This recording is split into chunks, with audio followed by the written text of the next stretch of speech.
요한복음 21장 1절에서 14절 말씀까지 한 절씩 교독하겠습니다.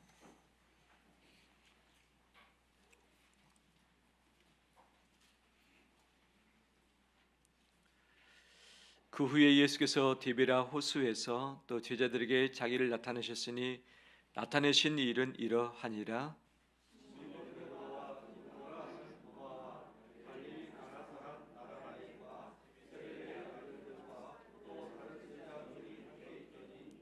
시몬 베드로가 나는 물고기 잡으러 가노라 하니 그들이 우리도 함께 가겠다 하고 나가서 배에 올랐으나 그 날 밤에 아무것도 잡지 못하였더니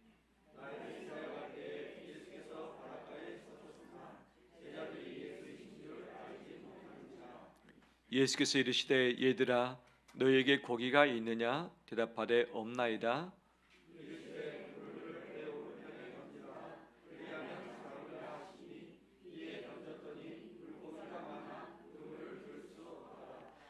예수께서 사랑하시는 그 제자가 베드로에게 이르되 주님이시라 하니 시몬 베드로가 벗고 있다가 주님이라 하는 말을 듣고 겉옷을 두른 후에 바다로 뛰어내리더라.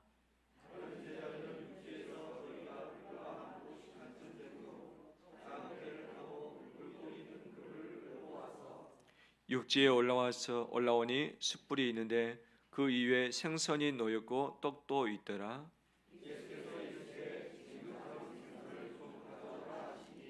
시몬 베드로가 올라가서 그물을 육지에 끌어올리니 가득히 찬 큰 물고기가 153마리라 이같이 많으나 그물이 찢어지지 아니하였더라.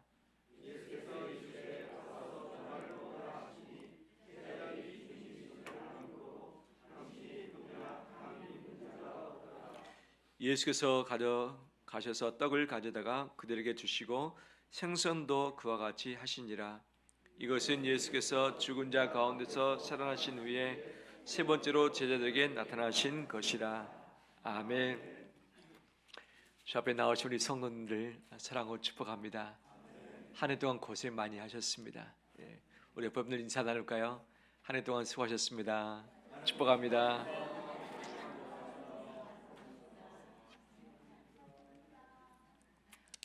한 해 동안 여러 인생 굴곡들을 걸어오셨죠.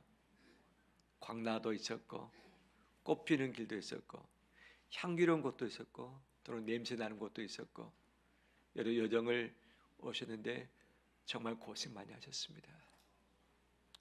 여러 가지 모양으로 하나님을 위해서, 이웃을 위해서, 교회를 위해서 헌신하고 수고하고 또 봉사를 하셨는데 그 모든 수고가 주 안에서 헛되지 않은 줄 믿습니다. 우리 인생 지나고 보면 남는 게 별로 없어요. 내가 무엇을 했지? 올해 눈 감았다 뜨니까 1년이 가버린 거잖아요. 남는 것이 없다라고 하겠지만 주님은 다 기억하고 계시고 셈하고 계시고 주님 손에 가지고 계시는 것들이 분명히 있는 줄 믿습니다. 그것들을 함께 바라보길 간절히 원합니다. 한 해 동안 누구를 만나셨습니까? 오랫동안 만났던 우리 가족도 있고 내 지인도 있고 친구도 있을 것입니다. 올해 새롭게 만난 사람은 누구입니까? 또 그들과 어떤 관계를 맺었고 어떤 대화를 하셨고 어떤 일들을 하셨습니까? 그 중에는 나에게 큰 힘이 되고 도움이 되는 분도 있었을 터인데 또 어떤 분은 나에게 손해를 끼치거나 또 내 마음을 아프게 했던 자도 분명 있었을 것이에요. 이 관계를 통해서 나는 무엇을 얻었고 나는 어떤 사람이었는가? 그 사람의 됨됨이, 어느 한 사람 됨됨이를 보기 위해서는 그 친구를 보라라고 하는 말이 있듯이 내가 만났던 사람, 내가 그들에게 말했던 건, 내가 그들에게 받았던 이 모든 여정은 내가 누구인지를 분명히 말해 주게 되어진 것이죠. 내가 누구냐에 따라서 만남의 결과가 달라질 수 있는데 올해 내가 만났던 사람은 누구이고 나는 어떤 결과를 낳았는가? 그렇다면 나는 누구였는가를 한번 고민하면서 이 마지막 제주 주일을 주님과 보내보길 원합니다. 요한복음의 말씀을 통해서 예수님 만나셨던 열 부류의 사람을 오늘까지 해서 함께 살핍니다. 예수님 만나서 무슨 대화를 하셨고 그들에게 어떤 일을 행하셨는가에 따라서 예수님이 누구인지를 우리는 엿보게 되어지고 그분을 더 알게 되므로 믿어지게 되어지고 그 다음에 의지하게 되어지는 것이죠. 우리가 지금까지 살폈던 여러 부류의 사람들이 있었죠. 우리 산헤드린 공회의원, 상당히 고위층의 인물인 니고데모를 만나시사 거듭남이 무엇인가를 그에게 말씀하셨고, 사마리아의 우물가의 여인, 가장 천한 신분의 여인을 만남으로 인해서 그 여인에게 영원한 샘물이 무엇인지, 진정한 예배가 무엇인지를 나타내셨고, 38년 된 병자, 그 어떤 누구도 관심을 갖지 않았고 도와주지 않았지만 예수님께서는 주목하셨고 38년 된 그 병을 바로 즉각 고쳐 주셨습니다. 이 성인 남자만 5,000명 예수님께 찾아왔지만 먹을 것이 없어서 배가 고팠습니다. 그들이 달라고 하지 않았지만 주님은 배고픈 인생에게 먹을 것을 챙겨주심으로 배 부르게 하셨던 오병이어의 역사를 나타내셨던 것이죠. 가늠하다가 현장에서 잡혀온 여인, 돌로 맞아서 죽을 수 있는 상황에서 예수 그리스도의 용서를 받게 되어지고 새로운 삶을 살게 되는 것들을 경험하게 되는 것이죠. 태어날 때부터 맹인된 사람도 예수를 만났습니다. 바로 처음부터 보게 하실 수 있는데 이 진흙으로 눈을 바르셨고 실로암 못에 가서 씻으라 말씀하셨던 것이죠. 예수님 만난 곳과 실로암 못은 거리가 좀 있고 가기에 쉽지 않은 여정이었지만 그가 믿음을 가지고 현장에 갔을 때, 순종했을 때 현장에서 기적을 맛보게 되었던 것이죠. 우리 인생 역시 말씀대로 살기는 쉽지 않습니다. 하지만 믿음을 가지고 말씀을 순종하고 현장 가운데 나갈 때에 예수님이 현장 가운데서 예비하신 기적을 분명 맛보게 될 줄 믿습니다. 오라버니 나사로를 잃어버리고 슬픔 중에 있었던 마르다와 마리아를 예수님이 찾아오셨습니다. 그가 죽기 전에 찾아오지 않으시고 일부러 죽은 직후에 찾아오셨던 것이죠. 왜 그런가? 예수님이 사람을 살리실 수 있는 부활의 주님을 알도록 하기 위해서, 예수님 자신이 부활의 주임을, 예수를 믿는 자는 모두가 다 부활할 것을 이미 나타내시기 위해서 그렇게 오셔서 슬픔 중에 있는 자를 위로하시고 소망을 더해 주셨던 것이죠. 동일한 인물 마리아가 바로 베다니에 있던 자기 집에 예수님을 초대해 놓고서 잔치하면서 아주 귀한 향유를 발에 부어드리고 머릿결로 그 발을 닦아드렸던 것이죠. 어떻게 이것을 주님께 드릴 수 있겠는가? 주님께 받은 사랑이 커서 그 은혜가 너무 감격스러워서 자기 가장 소중한 것을 예수님께 부어드렸던 일이 있었던 것이죠. 주님은 이 여인의 이 행위를 기억하라, 이 여인이 나의 장례를 미리 준비했다 말씀을 하셨던 것을 보게 되었습니다. 지난주에 예수님 뵙기를 청했던 헬라인 몇 명이 있었습니다. 바로 개종한 바로 이 헬라인들이었죠. 이방인들이었습니다. 예수님 그들을 만났는지 만나지 않았는지 밝히고 있지는 않지만 예수님이 꼭 하실 말씀을 하셨던 것이죠. 이제 죽기 직전에 예수님, 하늘의 밀알이 땅에 떨어져 죽지 아니하면 하늘 그대로 있고 죽으면 많은 열매를 맺느니라. 예수님 자신을 빗대어서 하신 말씀이시죠. 내가 너희를 위해서 내가 죽어주겠다, 내 생명을 내어놓겠다. 그래서 이런 말미암아 수많은 사람을 다시 내가 얻겠다 말씀하시는데, 바로 너희가 나를 따라오려거든 바로 이 삶을 함께 살라라고 말하시면서 우리도 역시 하늘에 죽어지는 밀알 될 것을 요청을 하셨던 것이죠. 오늘 본문의 말씀은 예수님이 승천하시기 직전에 다시금 이 갈릴리 호숫가, 디베라 호숫가에 있는 제자들을 찾아오시는 내용이 나오고 있습니다. 이때 제자들은 어떤 상태였는가? 예수님이 잡히시던 날 밤 제자들은 서로 다투었습니다. 누가 크냐? 누가 크냐? 예수님이 정치적인 왕이 되면 자기도 한 자리 꿰찰 수 있었기 때문에 바로 어느 자리를 꿰찰 수 있을 것인가에 관심을 가졌던 것이죠. 이때 예수님이 그들의 발을 씻기면서 너희가 정말 낮은 곳에서 이렇게 섬기는 삶을 살아야 될 것이다 라고 말씀하셨고, 그날 밤에 잡히셨던 것이죠. 잡히자마자 제자들은 어떻게 됩니까? 다 도망가 버렸습니다. 베드로는 가까이 있었지만 예수님을 모른다고 3번씩 부인을 하고 마지막 예수님과 눈이 마주치자 통곡하면서 밖에 가서 우는 일이 있었죠. 예수님이 십자가에 달려 죽으시는 그 현장에 요한 사도 외에는 다 한 명도 없었습니다. 11명이 다 어디로 가버린 것이죠. 도망해버린 것이죠. 왜? 너무 놀라웠기 때문에, 자기도 함께 잡혀서 죽을 수 있겠다고 하는 이 두려움 때문에 어디론가 다 가버린 것이죠. 예수님이 십자가에 죽으셨고 3일 만에 부활을 하셨습니다. 그리고 주님이 나타나셨는데 이 주님이 부활하셨다는 말을 미리 듣고서 이것을 믿는 제자가 한 명도 없었습니다. 예수님이 고난받으시고 죽으시고 사흘 만에 살아나겠다고 이미 약속을 하셨는데 이것을 믿는 제자가 없었습니다. 그럼에도 주님은 살아나셨고 그들 가운데 그 밤에 두려움 가운데 문을 닫아놓고 있을 때에 나타나신 것이죠. 너희에게 무엇이 있을지어다? 평강이 있을지어다 말씀하시면서 두려움 가운데, 믿음 없는 가운데, 실패한 가운데 있는 제자들에게 찾아오시자 그들의 마음을 어둠 만드셨던 것이죠. 그러고 나서 내가 너희를 보낸다. 나를 대신해서 너희를 보내니까 너희가 세상 가운데 가서 평화를 나누고 내 복음을 전하고 예수 그리스도를 믿게 해서 구원에 이르게 하라. 이 사명 내가 주노라 라고 말씀을 하셨던 것이죠. 그 이후에 제자들이 어떻게 되었는가? 제자들이 어떤 삶을 살았는가? 분명 주님의 말씀이 무엇인가를 좀 알았습니다. 그런데 무엇부터 해야 되는지, 어디 가서 해야 되는지 알 길이 없는 거죠. 수제자였던 베드로가 말합니다. 나는 고기 잡으러 가겠다. 어디로? 갈릴리.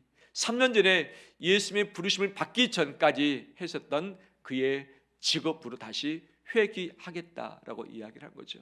그랬더니 이 나머지 6명의 제자도 나도 같이 가겠다라고 해서 7명이 이 갈릴리 호수, 바로 언한 지역 디베라 호숫가에서 모였던 것이죠.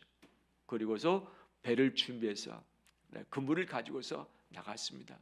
밤이 새도록 이 그물을 내렸지만, 그물을 끌었지만 고기를 한 마리도 잡지 못했습니다. 그들이 모두가 다 어부였는지는 모릅니다. 하지만 많은 사람이 제자가 어부인 것은 맞습니다. 자기들의 경험을 가지고서 3년 전에 행했던 그 현장에 가서 다시 그물을 내렸지만 잡지 못한 거예요. 밤을 새서 일을 했죠. 이슬을 맞았죠. 몸이 다 지쳤습니다. 추위 가운데 있었겠죠. 배도 고팠겠죠. 근데 그들의 마음은 어떻습니까? 이미 예수님을 배반하고 예수님으로부터 도망했었고 예수님 찾아오시사 내가 너희를 버린다 했는데 이 어디로 갈는지 무엇을 해야 하는지 알지 못하기 때문에 다시 자기들의 옛날 직장, 현장, 자기의 고향으로 돌아가서 그 일을 다시 하는 거죠. 그 일도 잘 되는가? 잘 되지도 않았습니다. 실패의 인생입니다. 영적으로 어떻습니까? 주님과 관계가 회복되지 못한 상황입니다. 주님은 찾아오셨지만 그것을 받지 못했습니다. 주께서 원하시는 현장에 있지도 못했습니다. 사명을 붙들지도 못했습니다. 정말 주님 뵐 낯이 없는 상황인 것이죠. 심적으로, 육체적으로, 관계적으로, 신앙적으로, 영적으로 모든 것을 실패해버렸던 제자들. 어떻게 보면 3년 동안 예수님이 동고동락하시면서 가르치시고 훈련하시고 그 다음에 그들에게 보여주시면서 제자의 삶이 무엇인지, 하나님 나라를 전파하는 것이 무엇인지, 예수의 이름의 능력으로 귀신을 어떻게 내쫓는지를 이미 다 보여주시고 알려주셨는데 이 모든 것이 없어져 버리고 아무것도 아닌 빈손이 되어버렸던 것이죠. 한 해를 돌아보면서, 내 인생 돌아보면서 내게 무엇이 남겨져 있는가? 내 손에 무엇이 있는가? 한 해 동안 무엇을 했는가? 이것을 간추려 볼 때에 실상 보여지는 것, 남겨지는 것이 없어요. 저 역시 한 해를 돌아보면서 어떻게 목회를 했는가, 주의 길교회가 어떻게 왔는가를 봤을 때 별로 남겨지는 것이 없어 보입니다. 그런데 제가 기대하는 것이 있어요. 뭐냐? 성구영신 예배 때에 노스 집사님이 준비한 영상이 있어요. 늘 말씀드릴 때 짧게 준비해달라고 하는데 집사님이 성도 얼굴이 빠지면 안 된다고 얼굴 나온 것을 다 집어넣어서 준비를 합니다. 한 해에 어떻게 흘러왔는지를 쫙 영상, 성구영신 예배 때 보여주는데, 그걸 보면 이런 일이 있었구나, 그 일도 있었구나, 이런 기쁨도 있었구나, 이런 아쉬움도 있었구나 라고 하면서 이 보람이 느껴지는 시간이기도 하는데, 우리 성도들도 같이 기대를 했으면 좋겠습니다. 하지만 우리는 내 인생 볼 때에 내가 무엇을 남겼는가 열매가 없을 때가 있고, 실패한 인생 같고, 몸도 마음도 지치고, 어떻게 마음을 추스리고 새해를 힘있게 달려갈 것인가, 이 용기도 남아있지 않을 때가 있어요, 없어요? 있습니다. 있습니다. 그래도 얼굴 보니까 참 좋은데, 우리 옆에 분들 얼굴 한번 자세히 볼까요? 어떻습니까? 지쳐 있습니까? 힘이 납니까? 얼굴이 팽팽합니까? 주름이 져 있습니까? 얼굴에 그늘이 져 있습니까? 오늘 저 앞에 나올 때도 어떤 분은 기대함으로 나오셨을 텐데, 어떤 분은 마음이 상한 채 오신 분도 있어요, 없어요? 있죠. 교회 갈까 말까 고민하면서 오신 분 있어요, 없어요? 있죠. 내 감정 같아서는 다 때려쳐버리고 집에서 쉬거나 바람스러워 훌쩍 어디로 가고 싶은데, 이곳에 오신 분 계시잖아요. 우리 마음이 다 그래요. 다 그래요. 몸이 아파서 지칠 때, 돈이 없어서 허덕일 때에, 관계가 안 좋아져서 어려울 때에 우리 마음이 다 흔들리며 찢어지고 지칠 수밖에 없는 것이죠. 마지의 제자들이 예수님을 잃어버리고 디베라 호숫가에 가서 다시 고기 잡았지만 아무것도 잡지 못한 상태에 있는 것과도 흡사다 할 수 있겠지. 이런 제자들을 향해서 예수님이 어떻게 하셨는가? 예수님이 아직 덩이 트기 전에 새벽에 예수님이 제자들을 찾아오셨습니다. 제자들이 우리에게 찾아와 달라고 기도하지 못했습니다. 밤새도록 찾아기도 하지도 아니했습니다. 예수님 사명 감당해 달라고 그들이 전략회의를 하고 정말 땅밟기를 하면서 뭔가를 준비하지도 못했습니다. 아무것도 가지지 못한 채, 잃어버린 채, 실패감 가지고, 죄송한 마음 가지고, 죄책감 가지고 이 갈릴리 호수에서 다시 고기를 잡았던 것이죠. 주님은 지쳐있는 제자들, 낙심과 실패 가운데 있는 제자들, 아무것도 손에 남겨져 있지 않는 그들을 그 새벽에 찾아오시사 신방해 주셨습니다. 그 예수 그리스도의 그 신방에 우리 성도들의 심령 가운데 있기를 간절히 소망합니다. 아멘. 주님이 찾아오시사 인간적으로 따뜻하게 대하셨죠. 제 마음 같아서는 이렇게 말했을 것 같아요. 예, 제자들아, 내가 3년 동안 너희 가르쳤잖아. 그런데 왜 이 모양 이 꼴이냐? 너희가 이곳에 있어야 되겠느냐? 내가 너희를 버린다고 했는데 이곳이 그곳이냐? 사람 낚는 어부되게 하겠다고 했고 훈련시켰는데 왜 사람을 낚지 않고 왜 다시 물고기 잡고 있느냐? 봐라, 내 말 안 듣고 너의 일을 하다 보니까 잡은 것 있냐?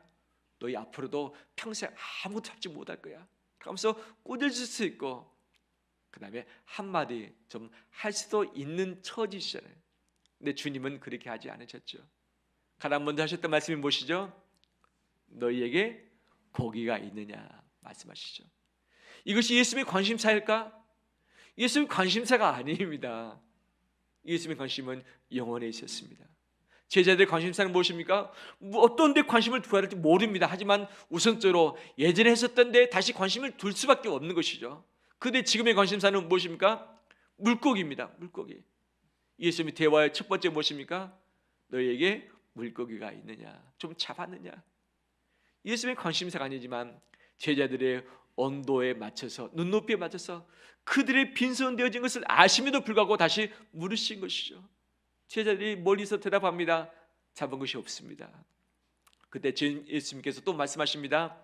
그물을 어디에 던지라? 오른편에 던지라 말씀하시죠. 3년 전에 비슷한 상황이 발생했죠. 밤새도록 잡았지만 아무것도 잡지 못했습니다. 예수님이 깊은 데로 가서 그물을 내리라 했을 때 그들이 엄청 잡았잖아요.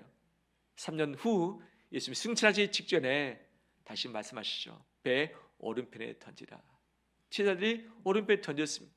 그랬더니 엄청나게 큰 물고기, 많은 물고기를 잡았던 것이죠. 몇 마리입니까? 153마리. 153마리를 바로 잡게 된 일이 있었던 것이죠. 주님은 꾸짖기보다도 현재 빈손되어진 제자들의 관심 있는 그곳에 마음을 두시면서 예수 그리스도의 마지막 기적, 이 마지막 기적입니다. 마지막 기적을 그들에게 베풀어 주셨습니다.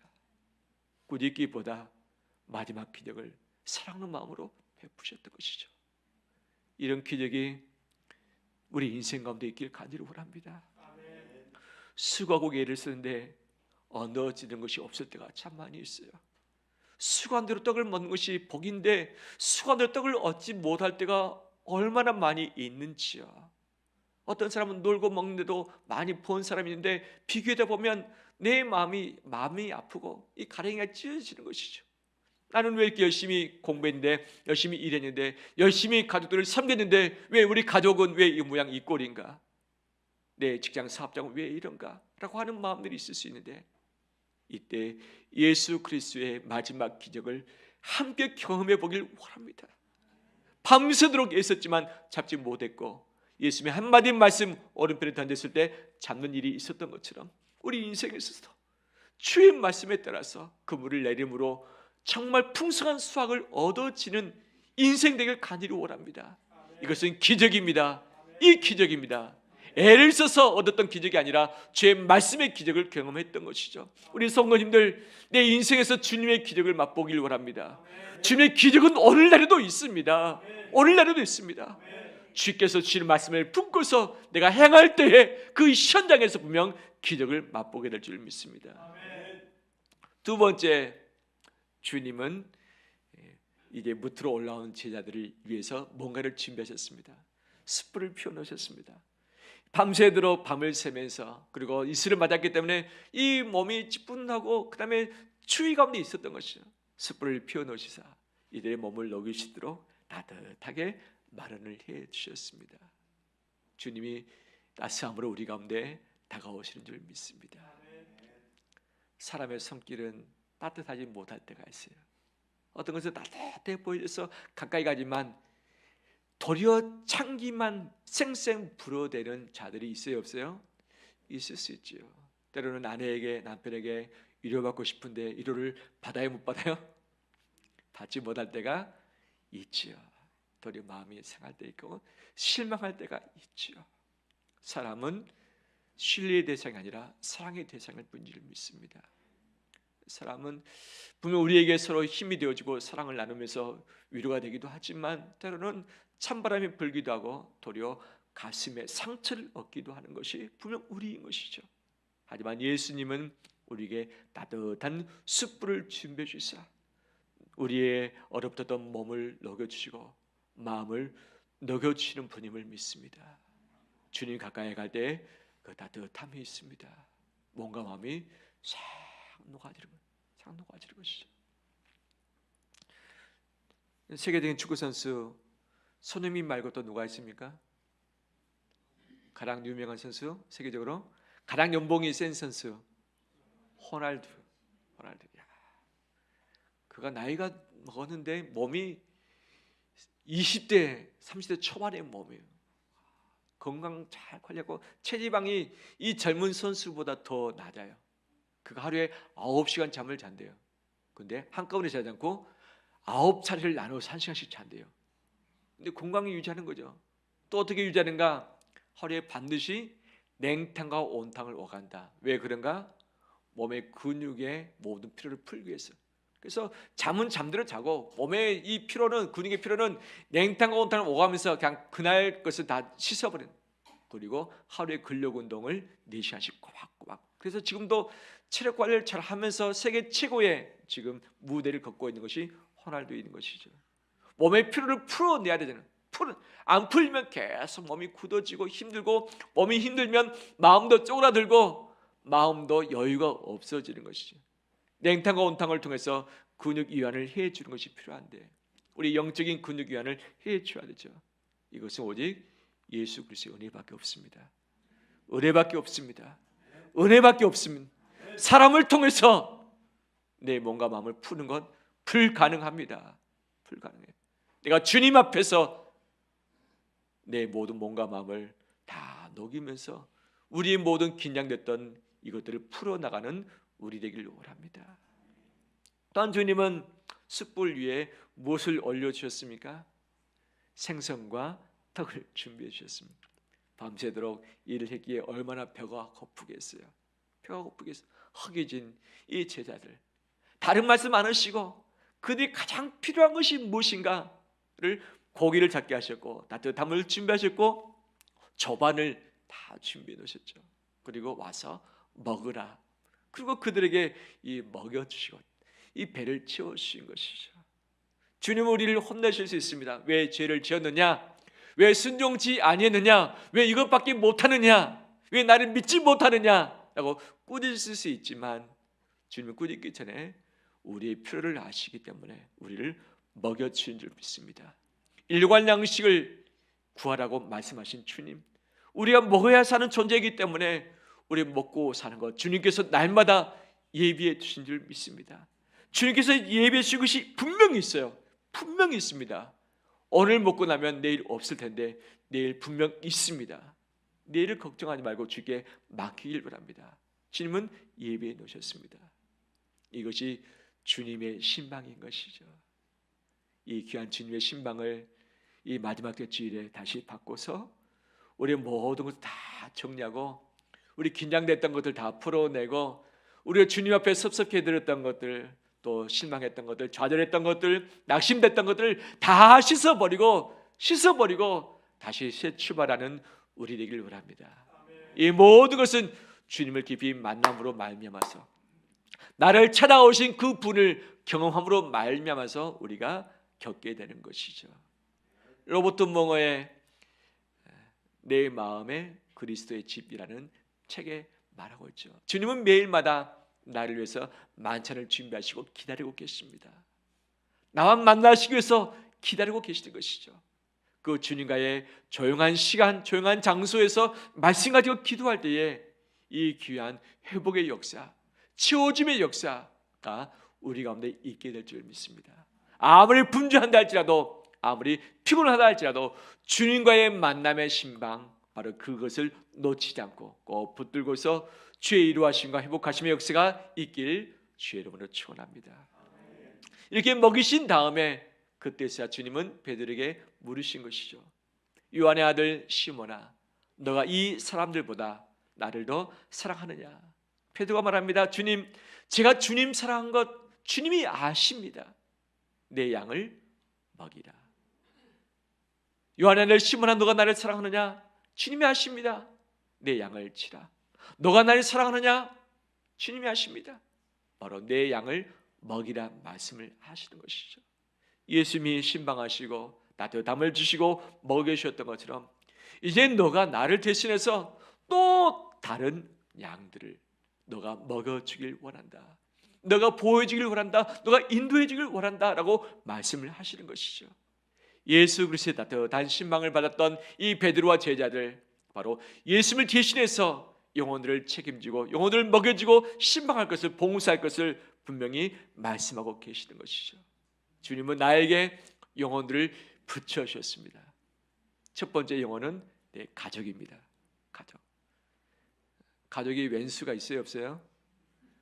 우리 가문 가운데 왼수가 있어요, 없어요? 가문 가운데 왼수가 꼭 한 명씩 있잖아요. 내 가까이에는 내 가족이 그렇게 보일 수도 있는 것이죠. 근데 왼수입니까? 아니죠. 내 마음이 힘들고 지치니까 왼수처럼 느껴질 뿐이지 절대 왼수가 아니에요. 왜?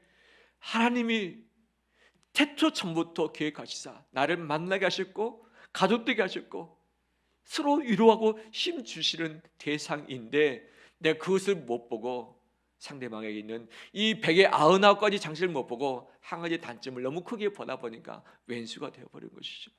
그런데 주님의 신방 받을 때 마음이 녹아지고 육신의 피로가 사라질 때에 상대방의 고귀함도 함께 보게 되고 상대방의 따뜻함도 함께 경험하게 될 줄 믿습니다.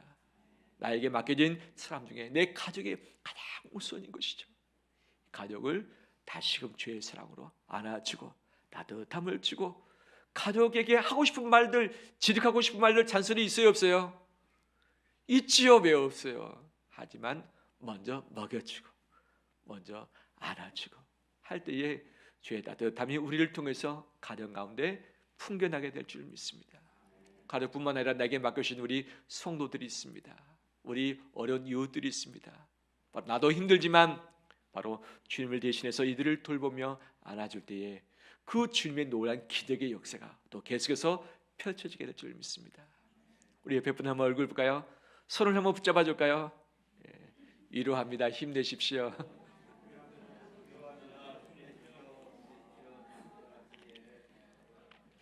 오늘 다 푸세요. 다 풀어요. 이건 결단입니다. 풀어서 되어져서가 아니라 용서할 수 있는 여건이 되는 게 아니라 그냥 풀기로 결단하고 용서를 결단하기로 안아주기로 결단하면 주님의 기적이 나타납니다. 주의 기적이 나타납니다. 모든 것을 다 정리하고 새로운 출발을 준비하는 우리 온 성도 되길 주의 이름으로 축원합니다.